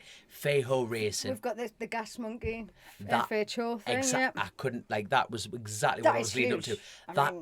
huge. If you look on Pete Hickman's YouTube channel, they've got like a behind the scenes thing, and the fact that Feiho and Gas Monkey have come together, and his positivity, like the lad who owns Gas Monkey, he is on about, we are trying to get this out into a bigger picture. I think with his injection of it, I think it's just going to be, and that he's on about, he's very realistic. You can tell he's a very successful businessman because he's going, in the next 2 to 3 years, the Isle of Man is going to be like the Americans love it though, which is and great. The greatness is Mark Miller is coming back to be part of the TV pundit crew, so I'm really excited about that because Mark Miller's like, I've always said, it's funny. I always say like there's people often say, what's the best rider you've worked with, and I always say Mark Miller's was the best roads rider that I ever worked with. So I'm really pleased because he likes roads. Right. You're definitely not the favourite show anyway. I was actually going to say my favourite short one, and it wasn't going to be you. Josh Corner. No. There's an inside joke. No, I was because I was talking superbikes, and you haven't really been one yet until now. But apart from Chris, look, it's different because it's Chrissy. But you know when you get a rider that you don't know, like you don't actually. But what I do is, you're working with this guy this year, and you might like them, you might not, you know. And I've worked with some bell ends. Don't get me wrong, you know. I work with Chrissy now because we choose that way. But well saved. no, I mean, but that's true, isn't it? If he didn't want me anywhere, I'd have been gone. And likewise, so I always used to say Kuba Smertz was the nicest superbike rider that I ever worked with, and I think anybody who's ever met him would agree. But Mark Miller was my favourite roads rider because he likes a beer, so I'm looking forward to that. Is Brooksy going back to the TT this year? Wow. Don't think that's been announced. See, there's there's another left hook. Just with PBM going, to be fair, it hasn't actually been announced he's so it might be. in BSB, but if he is doing BSB... Josh Brooks has got the perfect balance when he goes to the TT. He's the only top level rider with zero pressure. People don't look at Josh Brooks and go, you need to win one. Far from it. No. You know when Josh Brooks turns up, everyone just goes, he's going to go fast. Not, he's got to make something himself. He's got to do this. He's got to do that. I think he just turns up. When he's getting interviewed and his atmosphere, his charismatic nature, it's like, yeah, just going to try and go a little faster. He's like 132 mile an hour, man, on a Norton. On a Norton. His first year was a 127. Up to that point before Hickman, he was the fastest newcomer. You know what I mean? He's just... That was it. He's won classic TTs as well. If he turns up, it'll be for literally the shits and giggles, but he'll upset a lot of people while having his giggle. A few people haven't. I know we mentioned like Hilly and Davo. Obviously, Lee Johnson's going to be going on his BMW, which he'll be. I know he tends to excel in the super sport class, and I think he will in the on the twins this year as well. Also, my boss Croy, he'll be going over. Of course, I keep forgetting it's like Croy's. Do you know Croy's been working away? He's one of the ones I was sort of mentioning earlier. The guys that are top six man, see, easy a top six man, working away in the background, and I mean he's been skiing. He hasn't been doing that much, has he? He's been on holiday. He's living the dream, that boy. He was testing before that, so they went over testing and then off skiing. But testing, he was really he was going really well, and I'm obviously he's definitely he's lost the weight, you know, he's done it. He's definitely going to be one of the front runners without a doubt. Absolutely. He's on a superbike and a stocker, and he's so fast. It's going to be. This is what it's going to be good. I tell you what, I'm looking forward to it. Like, it's now the entries are closed. It's now who's going to be where on the grid. The seeded. Oh, it's the famous waiting for your numbers. But this is what I'm shitting myself. I was a seeded rider last time out at 20, but because they've reduced the numbers to 50, are they going to reduce the seeded rider numbers? No, in my luck, I'll be out with my seeded rider seed. But I've gone a lot quicker from You've when gone a I lot got my quicker. seeded numbers. So I'd love to be mid-pack. I would love to be number 1. I would. But if- would you though? Because I would. that's I tell you what, I am at that point. I would beg for number 1. because most riders don't want it. Don't want to be first out. I've got 15 other lads, and if that's the thing about the Isle of Man, if they're passing you, they're on momentum, and you can just. And it's only the last couple of years since having no TT, I'm learning to tow. I've normally So been would it- always by myself So kind do of you thing. not? And this is a genuine question. Is it like? Is it not bother you that you've got something ahead as that target? I think, to be honest, in a race situation, always having that rabbit to chase. Like you come down down the Quarter Bridge, you look up to Braddon, and if he's there, you're on one. If you just see his arse tip in and away, if you come down if you come down the Quarter Bridge, you're both wheels off, full 24 litres, boom, boom, boom, boom, boom, boom, you tip in, you don't see anyone. The psychological defeat is so mentally draining. Can I just ask you 2 quick questions? Looking ahead to the TT, what are you most looking forward to? Like the single moment you're most looking forward to, and what are you most sort of nervous about going into the TT this year? I am the most nervous thing is not progressing, but this is the perfect year not to progress. Yeah. I couldn't agree more. 2 years off, a little couple of, like you brought up, there's a couple of little niggly things and that and money and blah blah blah blah blah. But I've never been in the Isle of Man not progressed. That is quite it, and that's where probably my failure will come from overthinking about that. I'm going on a bike that I've never ridden. You know what I mean? But I trust, what the BM's capable of. I've never actually sat on that Gen 4. I've never done this, never done that. I'm shitting myself a little bit about the electronic side of things. A bit like sensors going down and everything like that. But I think I've got the right people around us to muck in. Keeping the money going for that. But what am I most looking forward to? And that comes with the nerves thing. It's getting that feeling back. You know what I mean? Like it's that once you just unplug your brain, that's when the time comes, and that feeling of like coming out of like white gates, you're just coming up, the thing's just clapping left and right, and then you've got to blind summit into a raised curb where they actually take the posts out, and your full body's over it. If you hit it right, the front folds that slight bit, and you've done it right when it's about to go wrong. You just tip in, you're on your knee, and it just lifts and buckles, and you step off. It's where the curbs meet, dropping into the estate, and it's just lovely step, and you've just got the front wheel up on the top with the back end lit up, and you just like a BMX grind, and you just and you just slide it out, and you're thinking, oh my god, that feeling of you just can't do anymore.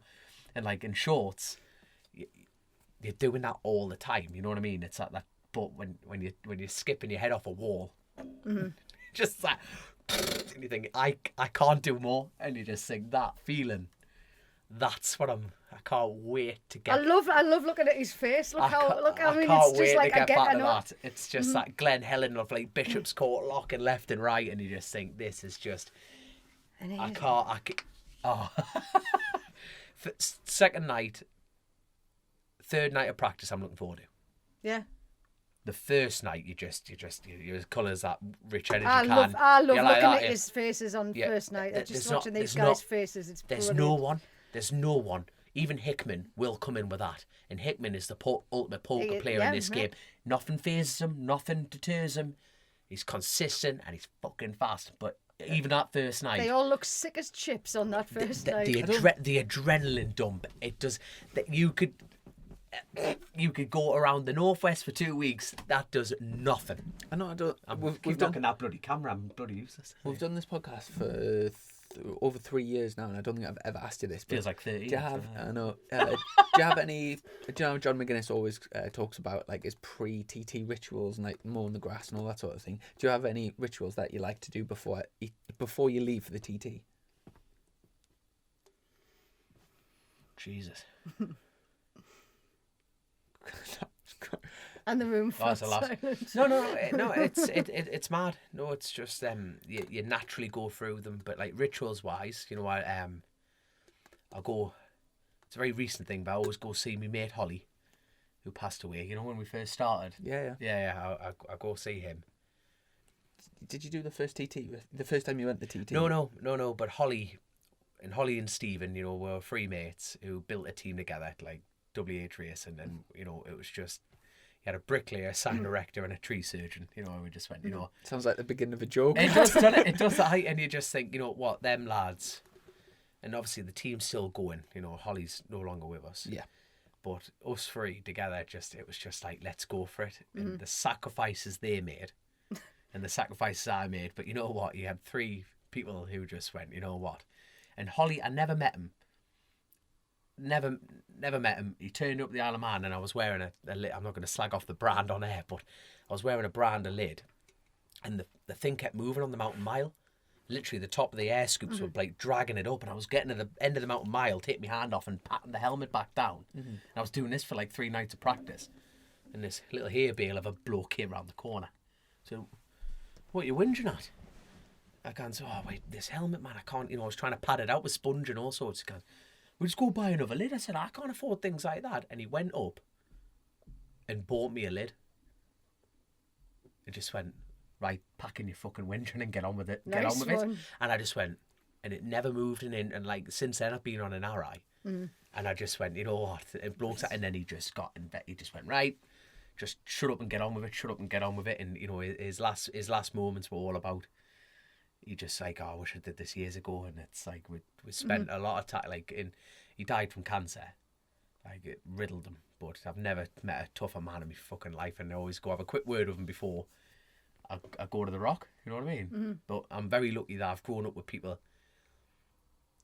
When my dad races, you know, the roads, and I've grown up with everyone around me. How is he? I haven't seen him in ages. Oh, he's back in Hungary. So he's had the pin removed out of his femur. Under obviously the medical advice is keep it in, Herbie. but it's a case of he just turns on and goes, well, if I break my leg with the pin in again, they said, well, they'll amputate it. He goes, well, if you take the pin out in a break, it goes, well, you'll just break it again, but you'll keep your leg. I'm like, well, duh. So he's just got to take the pin out. So he's a very strong mental man, and he's back on his 750 Kawasaki. Oh, I'll look out for him. I'm looking forward to seeing him back out. And he's and can you tell your mum I still haven't had my Jägermeister marmalade? Oh, it's only been 4 years. I've been waiting for it.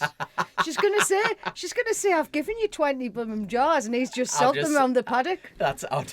Totally glad you reminded me. The good thing is she'll be listening to this pod now after the comments from last one, so she'll be reminded on. So, but you know, I've been eating dry toast for 4 years now. Dry. So what about your race rituals? Do you have any? Not before I leave for a BSB round.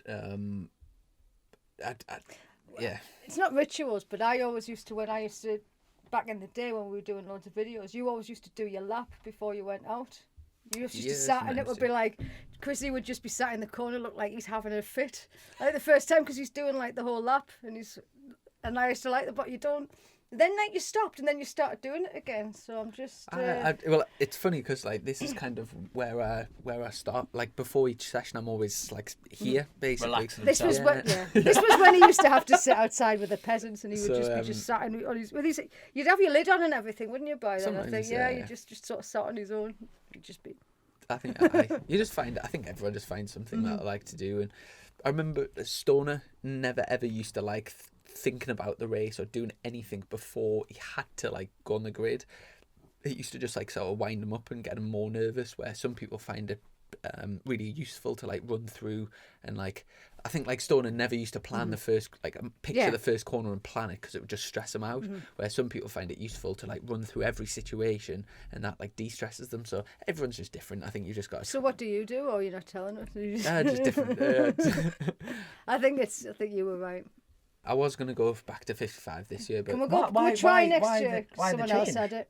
55 was actually my original number. What was his original number? Can you not remember when he was... No. I've only met him the last 3 years, mind. Yeah, I've always been 69 when I've been, like, since we've been... He was Chrissy, because it used to work with the fives, the S's. But G-Cock's already got 55. And wow. I was quite lucky to get 69, actually, because Rory Skinner had it, but then Rory Skinner was only 69 because Brian McCormack was 11. So because Brian McCormack's went to Superstock, Rory's went back to his 11, which has freed up the 69 for me. But, yeah. Right. So that's the problem. You've started off this whole new life as a podcaster now, son. So you no longer you have to be 69 forever now, mate. Oh, I want you Yeah, to go stuff. back to 55 next year. There see. we go. Then. We'll see. I think we should have a poll. We should have a poll. No, I just pick the numbers. I'm a girl, so to me it's just a bit naff. I'd be over the moon to get a number 11 because I guarantee I wouldn't see Hickman at Braddon. I guarantee it. If Hickman's number 10, I wouldn't see him. Do you know why? Yeah, Dom my is God, number imagine 11? if I did. Do you know why? Why? Because it's really easy to make with duct tape, just 2 strips. That is actually the reason. One done. You're on the grid. In terms of, just before we wrap things up, It can't get in any terms better of, than is there anything sort of new coming to club racing this year, or is there literally any news? that. Well, there is. We should have talked about Tony Scott's GP2 class actually. but Where's he we running didn't. that? Bemsey. Is he? That was the. I haven't Right. checked his. How many people are in that then? I don't know because I didn't do it. So obviously, but basically, he was, Tony he had Scott. a really good interview with Aaron. Did it in the because anything technical like that, I said I could do that. It's nice fit men, nice pictures. Yeah, I'll do that. But I'll cover that So up. basically, Tony Scott runs a business, T3 Racing. They used to run the Triumph Triple Challenge Yep. years ago. Since the Triumph Triple Challenge packed in 2014, 15, something like that, Tony's been basically committed his whole time and energy into. He really believes in prototype racing, and prototype racing in the UK is pretty much non-existent once you get past a Moto 3 bike. So he's developed his own Moto 2 chassis and bike. It was based on a Triumph engine, and everyone thought he was nuts when he first started making a Moto 2 bike with a Triumph engine, because at the time they were all Hondas, but then obviously the World Championship all stepped became up, yeah. Triumph, so it sort of fitted in nicely. And the Spirit bike that he ran a few times, like Seeley's been on it and been really competitive. I think Mason is Law was that on the it, one wasn't Mason Law was on when he won the GP2 championship. So they've been sort of prototyping it and trying it at GP2 level, like sort of super sport level for a while. But I wasn't actually aware that he was setting up a series at Bempsey. But yeah, he's been working with Bemsey because I'm quite interested in that. It's like, how will it work? Is it going to fly? Is anybody actually interested in?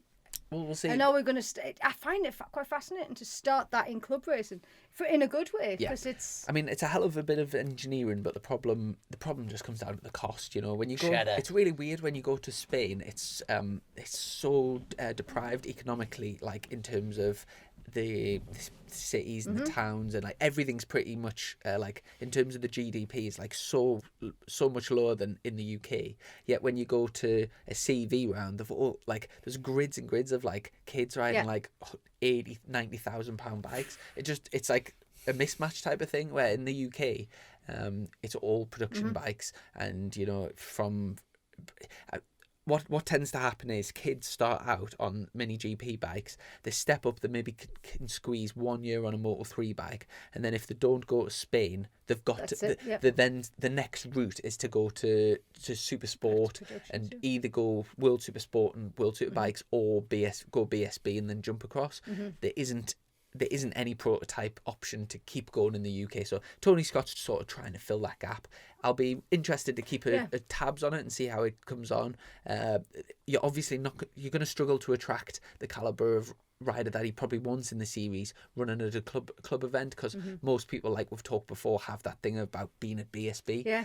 Now, if that championship comes to BSB, and it's separate from the GP2 class, if it's a one make series on a prototype bike, if they can keep the costs sensible, I think it'll be a good championship. Yeah, I'm interested in seeing how it sort of develops. I think I'm more interested in where we go beyond this year with it sort of thing, and what sort of what it does. I'll keep tabs on It's that. nice to see it happening. So I think any sort of new developments, especially at the club end, it's going to feed in at some point. So it'll be interesting to see how that goes. Excellent. And have we got anything else to wrap things up?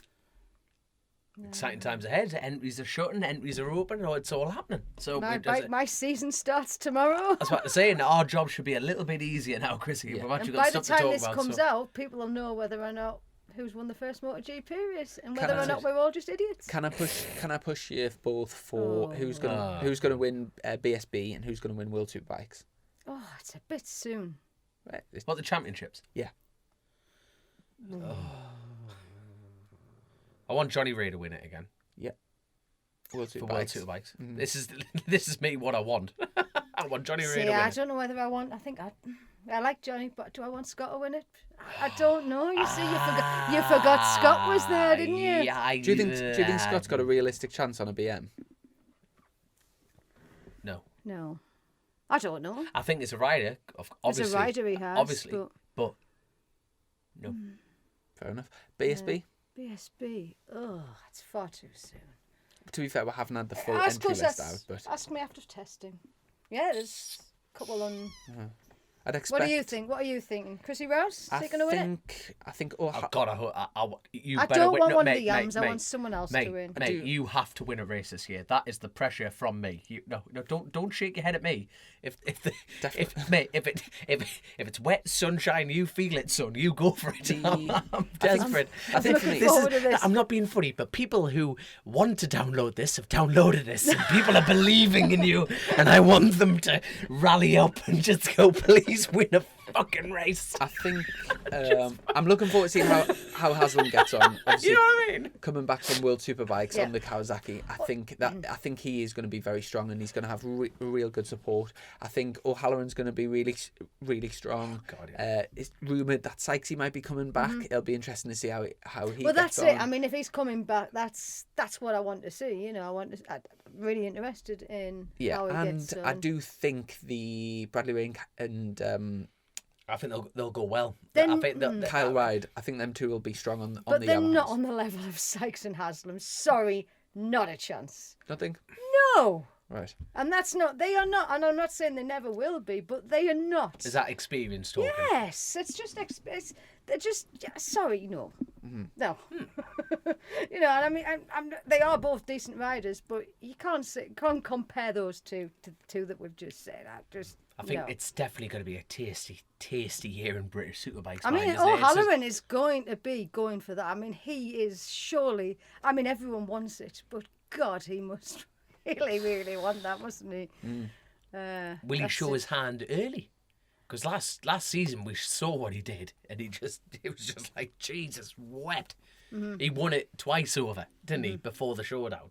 Yeah. Are they going to open up the showdown to the full grid this year? 'Cause it's going to be that good. Top 8. I presume we'll be sticking with top 8, but I don't know if the regs have actually been released yet, so we'll have to keep an eye on that. Because when's the first test? Do we say this off air or on air? Yes. 25th, I think 26th, we said it 27th, off air, but it is. It's the end of this month. Same weekend as Croft, isn't it? So Yeah, is that the that's it. first test in Snet? Were you? Set. Oh, mint! Bring your blades for the I ice don't rink. think I've ever been to Snet in March. I went in October a couple of times for Thundersport, but Well, you won't need to bring your skirt. Anyway, put it that way. I hope I'm wrong, mate. I hope it's blaring hot for you. well, it's not going to be, is you it? you never know with this country. Well, basically, dear. once warming. once testing starts, we've got a couple of days and then back, a week and then back, and then first round. So yeah, very exciting.